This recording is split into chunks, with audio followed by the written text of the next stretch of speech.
Vamos a ver, seguridad de contraseñas. Primero de todo, antes de empezar con esto, ¿no? Si no sabes cómo guardar tus contraseñas, no continúes. Esto es fundamental. Estás tratando con contraseñas de tus usuarios, hay que ser responsable. Hay que ser responsable porque puedes estar comprometiendo a personas. Incluso según la legislación española, puedes estar incluso cometiendo un delito. Yo la legislación latinoamericana no me la sé, pero seguramente también.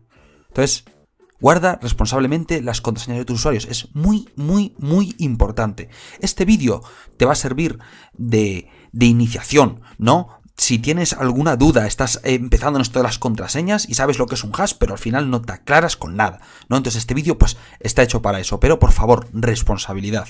Es muy importante que si hay algún problema de seguridad, tus usuarios no queden comprometidos. Y por eso, pues, este vídeo que tenemos aquí, ¿no? Bueno, lo primero de todo, esto que veis aquí, contraseña directamente en la base de datos. Fijaros, aquí están las contraseñas. Pepe tiene 1, 2, 3, 4, 5, 6, Paco esto... En fin, una contraseña en texto plano a la base de datos. Esto es fatal. Esto es, como pongo ahí, deleznable. Esto no se puede hacer. Esto es no lo hagas, directamente no lo hagas. Es que ves unas ventajas muy sencillas, que es que verificar la contraseña pues es muy fácil, ¿no? Tú pones la contraseña que te ha introducido el usuario igual a la que está en la base de datos, ya está verificada, son iguales, correcto. Pero esa facilidad hace que si te roban la base de datos, te han robado las contraseñas. Y vamos a ver, seamos sinceros, nadie usa contraseñas diferentes en todos los sitios. Yo tengo algunas que son diferentes, pero muchas son comunes. Y tú también, y todo el mundo. Entonces, misma contraseña en todos los sitios, te roban la contraseña, le entran a todos los lados. Incluso algunos, seguro que al banco. Si tú estás oyendo esto y tienes la misma contraseña en el banco que en los demás sitios, cámbiala. No puede ser eso, porque si alguien ha cometido la irresponsabilidad de hacer esto, puede ser que te roben dinero. Entonces, tened cuidado. Y luego, también muy fácil, si al usuario se le olvida la contraseña, pues se la envías por correo electrónico porque la tienes escrita en la base de datos, ¿no? La tienes en la base de datos y se la puedes enviar por correo electrónico. La coges de aquí, se la envías por correo electrónico. Esto habréis observado webs que lo hacen. Hay webs que hacen esto, cogen la contraseña y cuando la vas a recuperar porque te has olvidado, te envían un correo diciendo, mira, esta es tu contraseña. ¿Qué haces con mi contraseña en la base de datos en texto plano? Eso no puede ser. Imagínate un sitio que hace eso, seguramente tenga problemas de seguridad mucho mayores. Pero contraseña directamente en la base de datos, texto plano, nunca, nunca. Y por no hablar de lo último que os pongo aquí, que es que los empleados tienen acceso a la contraseña. Imagínate que tiene un empleado descontento, esa empresa que tiene una contraseña directamente guardada en la base de datos en texto plano, tiene un empleado descontento. Imaginaros eso. Ese empleado descontento que está enfadado contigo por el motivo que sea, puede entrar a tus cuentas donde está la misma contraseña. Un desastre. Esto, lo de las contraseñas en la base de datos, nunca lo hagáis, ¿no? Bueno, lo siguiente que habéis pensado hacer, seguro, porque esto a lo mismo ya se os ha ocurrido, ¿no? Cifrar la contraseña con una clave, con algún método de cifrado simétrico, ¿no? Bueno, está mejor que lo de las contraseñas en texto plano, pero sigue siendo deleznable, ¿no? Lo que haríamos sería coger una clave de cifrado. Aquí tenemos mi clave de cifrado, $35, por muy segura que sea, cogemos y entonces pues ciframos estas contraseñas, ¿no? De manera pues que darían una cosa tal que así, quizá, ¿no? Una cosa cifrada, pero que para iniciar la sesión es algo más complicado porque tenemos que coger la clave de cifrado y pasarla por las contraseñas para compararlo con lo que nos ha dado el usuario, ¿no? Esto también es deleznable, tiene muchos problemas. Vamos a ver esos problemas que tenemos, ¿no? El primero que podemos observar es que si te roban la base de datos, pues oye, si te han robado la base de datos, lo más seguro es que también te roben la clave de cifrado, ¿no? Si han entrado al sistema, ¿para qué te van a robar solo la mitad y no el todo? ¿no? Y además es que la clave de cifrado, a pesar de que tú digas, no, es que la puedo meter en un archivo y securizar ese archivo para que no tenga acceso a nadie, vale, pero es que la necesitas que esté en el código para poder comprobar el acceso. Entonces, si te roban la base de datos, prácticamente está asegurado que te van a robar la clave de cifrado también. Luego, fijaros otra cosa que también es muy importante. Los usuarios que tienen la misma contraseña tienen la misma cadena de cifrado. Aquí lo veis, fijaros, Pepe tiene la misma cadena de cifrado que Laura, porque si os acordáis en el ejemplo, tienen exactamente, vamos a volver para atrás para verlo, tienen la misma contraseña, con lo cual al cifrarlo tienen el mismo cifrado, la misma cadena de cifrado, con lo cual Pepe y Laura tienen la misma contraseña, y esto alguien que ve la base de datos aunque no tenga la clave de cifrado lo sabe. Puede empezar a comparar con las contraseñas más comunes, puede empezar pues a buscar las pistas. Ya otra cosa, si junto a esta base de datos además tenemos las pistas, entonces lo podemos liar. Imaginaros que Pepe tiene como pista de su contraseña, amarillo, y Laura tiene dibujo animado, pues Bob Esponja. Ya está, ya tenemos la contraseña, ¿no? Entonces esto hay que tener mucho cuidado, tampoco es un buen método y tiene muchos problemas que pueden ponernos en un compromiso, ¿no? Tampoco usar una contraseña cifrada en una clave en la base de datos. Y cuando digo cifrada, quiero añadir también que esté ofuscada de alguna manera. Si diréis, pues bueno, para que no sea igual el hash, lo mismo le ponemos el correo delante, lo concatenamos. Tampoco es buena idea. Tampoco es buena idea porque te van a leer el código. Entonces sabrán que el cifrado es correo más contraseña. No es buena idea en ningún caso. Vamos con lo siguiente. Contraseña hasheada en la base de datos. Esto mucha gente se lo plantea, hoy en día mucha gente que coge y dice, ya con hashear las contraseñas es suficiente. Bueno, en realidad no. La seguridad de esto es mala. Un algoritmo hash, para los que no lo sabéis, está bien que os informáis, no es el objetivo de este vídeo decir lo que es un algoritmo hash, pero explicando muy rápidamente, es un algoritmo que coge un texto cualquiera, una cadena de bits cualquiera, y la transforma en una cadena única, ¿no? Que se puede transformar, pero no a la inversa. Es muy difícil hacerlo a la inversa, ¿de acuerdo? Muy costoso computacionalmente. Entonces, informaros de lo que es un hash si no lo sabéis, pero no es el objetivo de este vídeo. Pero si estáis pensando en almacenar vuestra contraseña únicamente con un hash, también es mala la idea. Es mala la idea porque, primero, lo que observaréis en la tabla que tenemos actualmente es que, igual que ocurre con la contraseña cifrada, dos usuarios tienen el mismo hash si tienen la misma contraseña. Aquí veis, como es el caso, que Pepe y Laura, mismo hash. Misma contraseña, mismo hash. Entonces, volvemos a lo mismo. Podemos buscar lista de contraseñas comunes, sabemos que es una cosa que es común, no nos pueden sacar fácilmente la contraseña e ir probando, ¿no? Pero es que, además, si te roban la base de datos, pueden tener los hash precomputados. ¿Qué es esto de los hash precomputados? Esto se llama una tabla arcoiris. Se llama una tabla arcoiris, que es como una tabla que ya está hecha con los hash, donde yo voy pasando, soy un hacker, pues utilizo mis gráficas que son muy potentes para ir pasando cada una de las palabras que podría ser que esté usando como contraseña para crear dicha tabla arcoiris. Entonces, fijaros, yo por aquí tengo el hash de mi contraseña, el hash SHA1, que lo voy a coger y lo voy a poner en una de estas tablas que no la he hecho yo, bueno, la he sacado de aquí de internet, con simplemente buscar hash table, lo pongo aquí, este hash que es mi contraseña. Meto aquí este captcha y fijaros lo que pasa. ¿Veis? Mi contraseña es prog101. Enseguida el hacker con una Rainbow Table la ha encontrado, ¿no? Y estoy comprometido.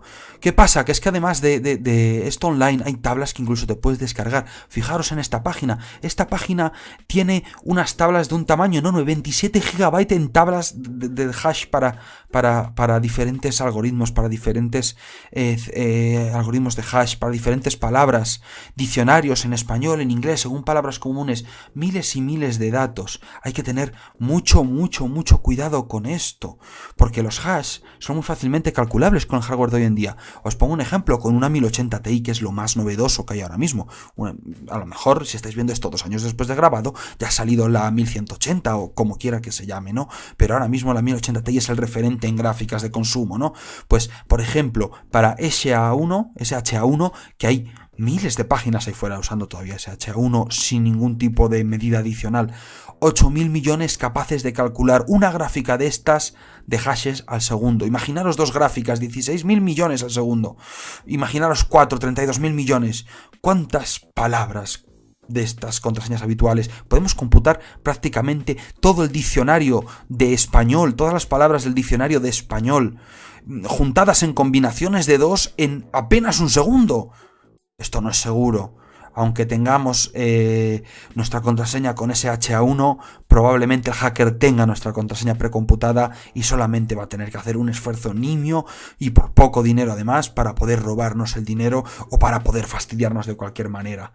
Y luego además tenemos que es que estos hackers no la empiezan a precomputar antes de hacer el ataque, no, llevan meses haciéndolo porque se dedican a ello, son mafias, llevan meses usando sus gráficas 1080 Ti para poder ver qué hash corresponde con qué contraseña. Tienen tablas enormes. Las tablas que hemos visto en internet, que son estas tablas públicas que os acabo de enseñar, eso son nimiedades. Pueden tener teras y teras de tablas precomputadas. ¿De acuerdo? Fijaros, esta herramienta online de la que os hablaba, que simplemente, aunque tú no las tengas, puedes intentar descifrar un hash SHA-1. Entonces, no es buen método. Nos encontramos con que esto no se debe hacer tampoco. No se debe hacer porque puedes estar poniendo en peligro a tus usuarios si te roban la base de datos. Bueno, aquí ya entramos un poquito en hashed más salt, ¿no? El salt es una cadena aleatoria que cuando el usuario se registra, generamos esa cadena y la unimos a la contraseña del usuario, de manera que lo que computamos con nuestro hash es la contraseña más el salt. Este salt, mientras más largo sea, más seguro. ¿De acuerdo? Es muy importante, mientras más largo, más seguro. Un salt de 8 caracteres, insuficiente, muy insuficiente. Pueden precomputar tablas con una 1080 Ti, recordemos, 32 millones de tablas al segundo con 4 1080 Ti. No es suficiente un salt de 8 caracteres, ¿no? Entonces, hacerlo lo más largo posible. 64 bits, por ejemplo. 128. No os quedéis cortos, buscar cuál es el estándar actual. A lo mejor 64 bits está bien para cuando grabo este vídeo, pero dentro de unos años a lo mejor es demasiado poco, ¿vale? Pero en este caso, añadid un salt bueno. Bueno, ¿por qué esto aún así pongo suficiente pero regular como seguridad? Recordad también, por cierto, que no le he dicho que el salt se mantiene igual durante toda la vida del usuario, durante toda la vida de la contraseña, porque lógicamente el salt tiene que ser siempre el mismo para que el hasheo funcione. Vale, esto es importante, pero ¿por qué pongo que regular? Porque si te roban una base de datos, al añadir el salt, bueno, ya no pueden tener los datos precalculados, porque tendríamos que añadir el salt a nuestra contraseña, pero los podrían volver a precalcular. Y vuelvo a lo mismo. Los pueden precalcular una vez sepan. Es verdad que lo tienen que hacer por usuarios, pero pudiendo precalcular con una 1080 Ti, ¿cuánto eran? 9, 6 millones, 6.000 millones, ya no me acuerdo, pero es muchísimo, ¿no? Pueden calcularlo de manera muy rápida el hash, y más si es una contraseña sencilla, ¿no? Entonces, como son fácilmente calculables, este método es regularcillo. Está bien, aporta seguridad, pero es un método regular porque computacionalmente, si te roban la base de datos, puede que te consigan las contraseñas de los usuarios que tienen contraseñas más típicas, ¿no? Bueno, y una ventaja que tiene al entrar en juego el salt, aunque los usuarios tengan la misma contraseña, el hash no será el mismo. Lo vemos en la tabla de atrás, vamos a ir a ella, aquí está, veis, en este caso Pepe y Laura, aunque tienen la misma contraseña, el hash del password no es el mismo, porque añadimos el salt a la ecuación. Entonces, esto es una ventaja muy importante, pero aún así, no os recomiendo que uséis este método. Si lo estáis usando puede que no esté mal, pero si vais a construir un sistema nuevo, tendréis que usar... Sería recomendable que uséis una contraseña hasheada con un salt y un algoritmo de hash repetitivo, que es una cosa que te va a aportar seguridad. En principio lo veis y decís, pues bueno, es lo mismo que el anterior, ¿no? Pero ¿qué cambia? Cambia el algoritmo. El algoritmo que usamos. Aquí lo tenemos. Yo los llamo algoritmo de hash repetitivo. No sé si tiene un nombre mejor. Si tiene un nombre mejor, dejádmelo en los comentarios porque lo desconozco, ¿no? Pero ¿qué es esto? Es un algoritmo que itera el hasheado, cuyos cálculos se basan vamos a decir, en una especie de bucle, en algo que es computacionalmente variable, ¿no? Como que hashea varias veces, ¿no? Tenemos como ejemplo, no voy a entrar en las connotaciones matemáticas de estos algoritmos porque ni yo las conozco, pero, por ejemplo, bcrypt y pbkdf2, ¿no? Que son, pues, los más típicos, ¿vale? A bcrypt, por ejemplo, le pasamos un número entero que indica cuántas iteraciones realiza. Si le pasamos como valor coste 10, pues realizará 1024 iteraciones y eso hará que se tarde mucho en calcular el hash. Y aquí lo tenemos. Según lo que tardemos nosotros, tardará también aquel que nos ha robado las contraseñas.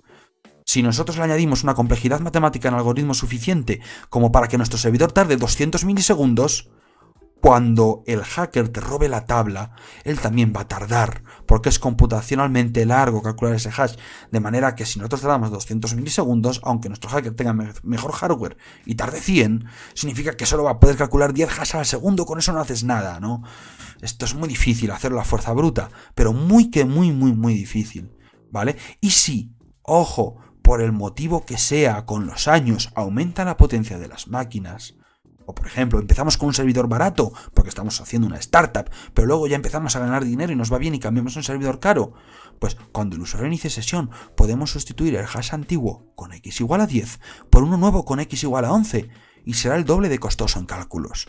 ¿Qué significa esto? Fijaros, aquí estoy comprobando, en este caso con x igual a 10, estoy comprobando el password que ha metido el usuario con el salt de la base de datos, que sea igual que el hashword de la base de datos, ¿no? Si resulta que pasan los años y el hardware se hace mucho más potente, pues subo la seguridad, ¿no? Comparo, cuando el usuario inicia sesión, comparo el password que tiene con su salt con el nivel 10, que sea igual al hash de la base de datos, y inmediatamente cuando lo he comparado, sustituyo el password de la base de datos por el hash bcrypt, pero con x igual a 11, ¿vale? Entonces, mi password ya es el doble, necesita el doble de tiempo para calcularse, ¿de acuerdo? Tanto bcrypt, en este caso bcrypt, que es el que a mí personalmente más me gusta, ahora os explicaré por qué, como PBKDF2, que menudo nombre le pusieron, por cierto. Tanto uno como el otro son computacionalmente costosos en cuanto a tiempo. Es decir, a más alto sea la X, digamos así, más costoso en tiempos de calcular. En el caso de bcrypt ya os digo que funciona con números, creo que van desde el 5 hasta el 31, puede ser. En caso de PKBDF2, lo he dicho bien, en caso de PKBF2 funciona con un número que indica cuántas iteraciones. Por ejemplo, las empresas más importantes utilizan 100.000 o 200.000 iteraciones. Si tienes un servidor menos potente, pues empieza por 5.000, una cosa razonable, ¿no? ¿Qué pasa? Que al hacer un hash bcrypt, cuando lo guardamos en la base de datos, veis que este número de abajo, ¿no?, nos indica el número de iteraciones con el cual ha sido generado, de manera que en nuestra base de datos puede haber hash con diferentes iteraciones y diferentes seguridades. Dado que solo podemos cambiar el hash cuando el usuario inicia sesión, podemos coger y decir, actualizo este hash del 10 al 12 o al número que sea, ¿vale? Y si el usuario no inicia sesión, pues no lo podemos actualizar porque evidentemente no sabemos la contraseña para este hash. Pero con los años podemos aumentar la seguridad de nuestros usuarios si el hardware lo requiere, ¿no? Y además de esto tenemos que tener en cuenta de que bcrypt tiene una ventaja sobre PBKDF2, que es que está diseñado para que las gráficas sean muy ineficientes calculándolo. ¿Recordáis cuando veíamos anteriormente que podíamos calcular hash SHA-1 con una gráfica un montón? ¿Cuánto eran? 8.000 millones, ya no me acuerdo. Bueno, pues bcrypt está pensado para que sea muy ineficiente calcularlo con gráficas. Por ejemplo, coste 5, 13.000 hashes al segundo, te es capaz de calcular una 1080 Ti. Coste 7, 3.250. Coste 10, 406. Si nos sacan una gráfica de doble potente que una 1080, pues subimos de coste 10 a coste 11. Y así consecutivamente. Cada coste es exponencialmente más complejo que el otro. Lo mismo pasa con PBKDF2. PBKDF2 no está diseñado para que las gráficas sean ineficientes. Son bastante eficientes calculándolo, pero mientras más aumentemos el coste, peor será para ellas.